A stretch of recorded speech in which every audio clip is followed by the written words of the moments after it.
We need to have a very serious conversation. There is something that is out to hurt you and you don't even know what it is. I'm Brian, Instacart Bulldog, back with more tips for bigger tips and better ratings, but this one might cost you a couple of bucks. Don't miss it. Let's hit it. I really need to talk to you about car insurance. Do not tune this out. This is something that affects every Instacart shopper and gig worker that's out there, because many of you are driving around uninsured and don't even know it. Now, you might be saying to me, I've got insurance. Instacart made me prove it when I signed up. And so did Uber Eats and Grubhub and DoorDash and Shipt. All these people wanted to see a copy of my ID card. Yeah, they did that, but did you read the fine print?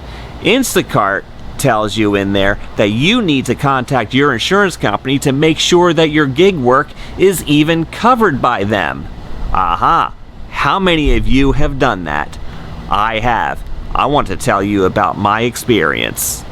So let me just first say that I am not a licensed insurance agent and I am not an attorney. I am not able to give you advice on what type of policy to buy, nor can I give you any kind of legal advice. So with that being said, I want to talk to you about the things that I have experienced and things that I want to share with you from experts. So when I first signed up for Instacart, I did exactly what they suggested. Check with my car insurance company to make sure that my gig work was covered.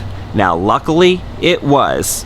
My insurance company at the time was covering all gig workers during the pandemic, but a lot of that has already tapered off. So a lot of the gig workers that were covered under that policy are not covered anymore as of their renewal date.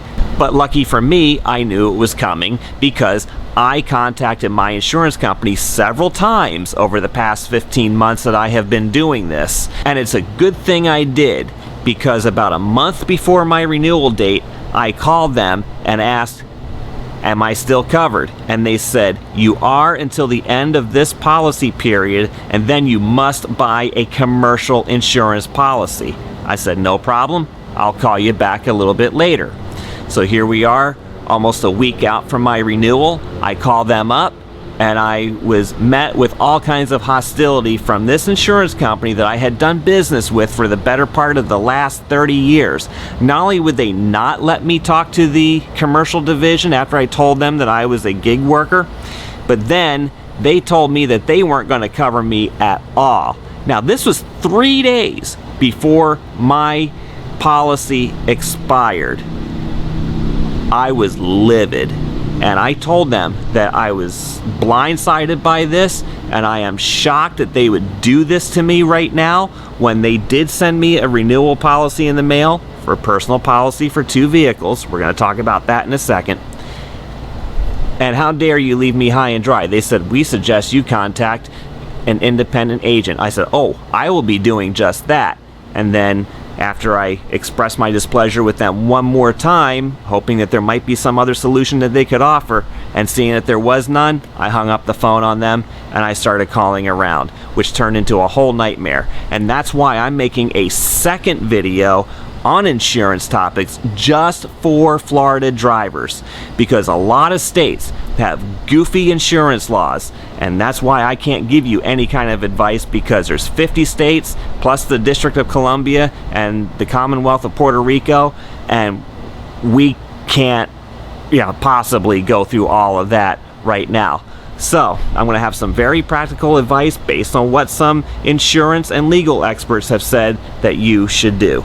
I'm going to include in the description below a link to an article that I think will be very helpful to many of you to understanding a lot of the various dynamics of personal policies versus commercial policies, food delivery, gig workers, and the different types of gig workers that are out there, and some of the questions that you may need to have to ask when you call your insurance company.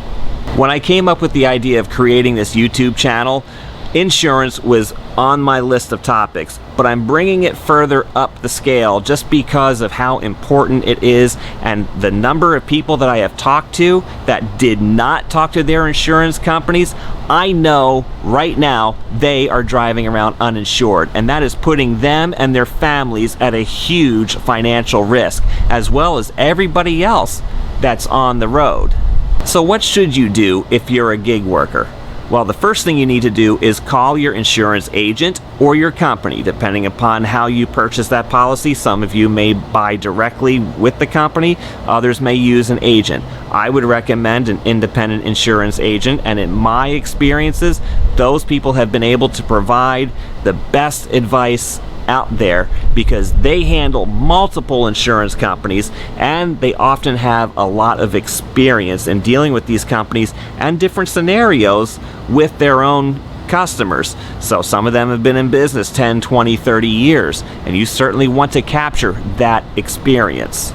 Number 2, you want to make sure that your coverage complies with state laws. Again, every state is different. Every territory is different, and you might even have some local laws in there. So again, talking to a legal or insurance expert may be your best defense in making sure that you have adequate coverage. Number 3, when you do talk to these independent agents, be very specific about the type of work you do. Tell them how many miles you drive each day. Tell them the radius that you drive. Tell them the type of vehicle that you have. And if you have access to another vehicle that you may be using, because some of you may use 2 vehicles, and you may find out that you can only drive one of those vehicles. And number 4, don't be intimidated. I know many of you are afraid to make that call because you expect your insurance rates to go up, and for very good reason, because us gig workers are on the road a lot. Many of us are driving 100 miles a day.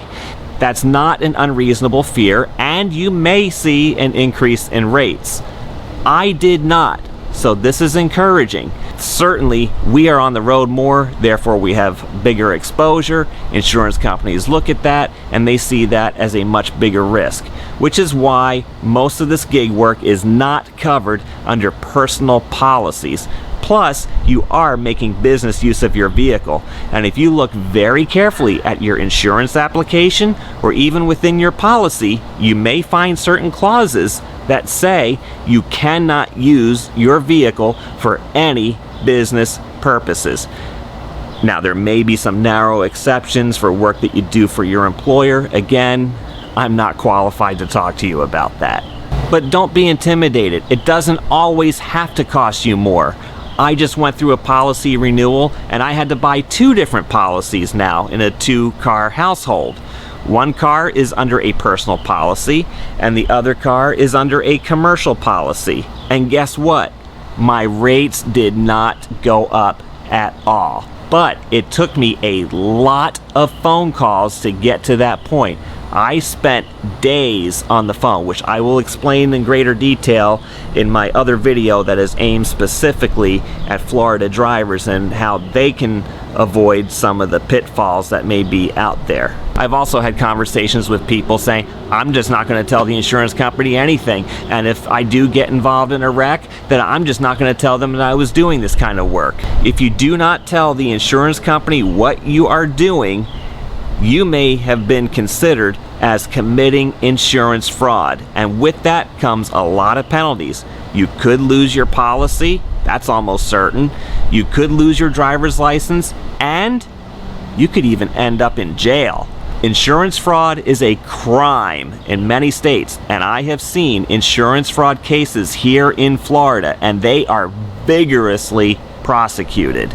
In the article that I'm going to link below in the description, it talks about how they can detect fraud, and there's a whole lot of ways that they do.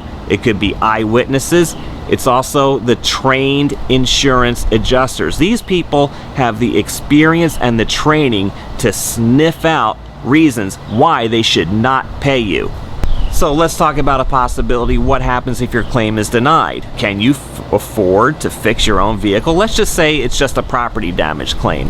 depending on the states and depending on the coverage of the other driver, they may be able to cover it themselves, or they may come after your policy. If your policy denies them, then it's possible that you could be sued.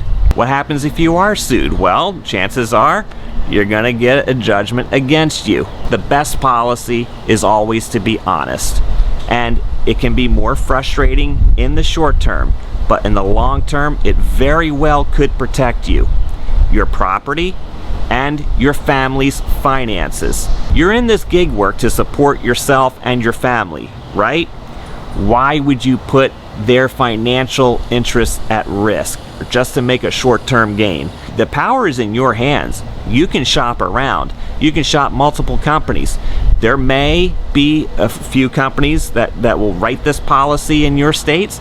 You may not even need a commercial policy. I don't know. That's all going to depend on where you live. But you will not find out until you start making those phone calls. Now, some of you might be under the mistaken belief that these gig apps will cover you. That is not the case. In fact, almost all of them do not provide any type of insurance coverage. Uber does under certain circumstances, and it's spelled out right in your app on what to look for. It's under your insurance tab under your account settings, so go take a look. You might be covered under Uber's insurance, but as always, find out what it's going to cost you through a deductible. It's a messy topic, I get it, and I'm uncomfortable even talking about it, but I just have to let you know because I know so many of you are driving around putting yourself at financial risk, and it's not just you that you're putting at risk, you're putting every other driver at risk financially if you are not adequately insured. And just keep in mind, there's a reason why there's trial lawyers all over the place and why they make a lot of money, and it's not just because insurance companies are evil. It's because there's a lot of other people that do stupid things. Don't be stupid.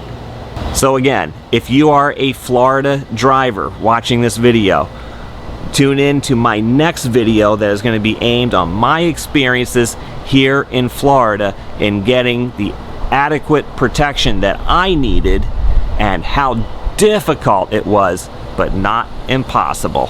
I'm Brian, Instacart Bulldog. Subscribe so you don't miss any more of my tips for bigger tips and better ratings. Like this video and share it. Until next time, go get 'em!